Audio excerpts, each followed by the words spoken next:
The last 2 weeks have seen Australia and New Zealand play some high-quality attacking rugby. Between the two, they've scored a combined 152 points. The Wallabies will take a lot of positives from the 3,529 loss in Dunedin in the most recent contest after leaking 54 points in Sydney. So after an epic 2 games, here is a combined team of the players who stood out above the rest. 1. Joe Moody. The All Blacks' loose head prop has come of age over the last 2 weeks. Moody became a key figure in a dominant All Blacks scrum. In general play he was more prominent with ball in hand, including a strong run in open play in Sydney. 2. Dane Coles featured in the second test returning from injury. His presence shows why he is integral for the All Blacks. In his 50th test match, Coles was full of running in general play. 3. Nepo Laulala. Like Coles, Laulala only featured in the second test, replacing Owen Franks. His powerful scrummaging was there for all to see. Apart from giving away 1 penalty for an obstruction, he contributed well around the field with good ball carries. 4. Brodie Retallick. Retallick keeps delivering a high standard of play every time he takes to the field. He is always busy around the field with his mobility and physicality. Although, he did have a lucky escape with an awkward tip tackle on Ned Hannigan while trying to get back on his feet. 5. Sam Whitelock. Whitelock combined with Brodie Retallick to continue their impressive partnership. Whitelock managed to upset a number of Australia's restarts. This allowed the All Blacks to get on the front foot after conceding points in Dunedin. His presence in the lineouts was also key to both All Blacks' victories. Wearing the number 5 jersey in Dunedin was also a special moment, paying tribute to the late Sir Colin Meads. 6.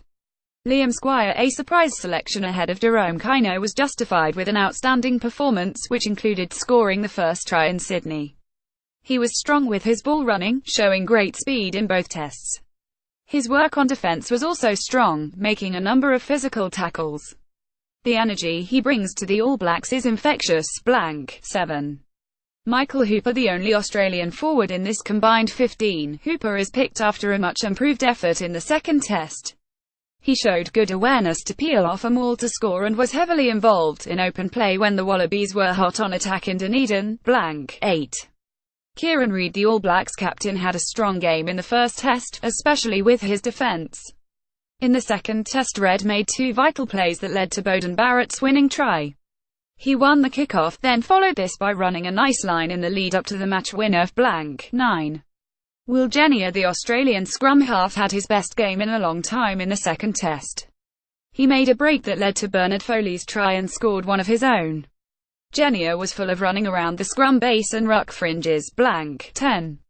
Beauden Barrett. Barrett rediscovered his 2016 form over the last 2 weeks. His acceleration in Sydney set the tempo for the All Blacks' early onslaught. His 20-point haul, including 2 tries, combined with more accurate goal-kicking than previous outings, got New Zealand over the line on Saturday. 11. Rieko Ione. The 20-year-old showed great speed, power and agility in making numerous line breaks over the last 2 matches. His quick feet to get around Israel Folau in the first test shows he is a player of great talent. Ione knows how to finish off tries. 12. Kurtley Beale. Since returning to international rugby, Beale has given Australia more creativity in the midfield. After a slow start in Sydney, he found his feet scoring a try in the second half. He scored late in the second half in Dunedin that gave Australia the lead with minutes remaining. 13. Ryan Crotty. His territory performance in the first test was Crotty's best in an All Black jersey. He did not put a foot wrong, making the correct decisions in both attack and defence. In the return leg he was busy on defence, but due to an early injury, he was not as effective. 14. Ben Smith. The dependable Smith adapted well to playing back on the right wing. As always, he was in the right place at the right time to finish off try-scoring opportunities. He showed great vision and awareness with the pop passes that led to his try in Sydney. He will now enjoy a well-earned sabbatical. 15. Israel Folau. He is still the Wallabies' greatest attacking threat who challenges the opposition defence regularly. Folau made a large contribution in Australia's late comeback during the first test with a fortuitous try. His early intercept in Dunedin gave Australia the ideal start to be competitive in their 6-point defeat. The players in this combined team all played key roles in what was an entertaining 2 matches.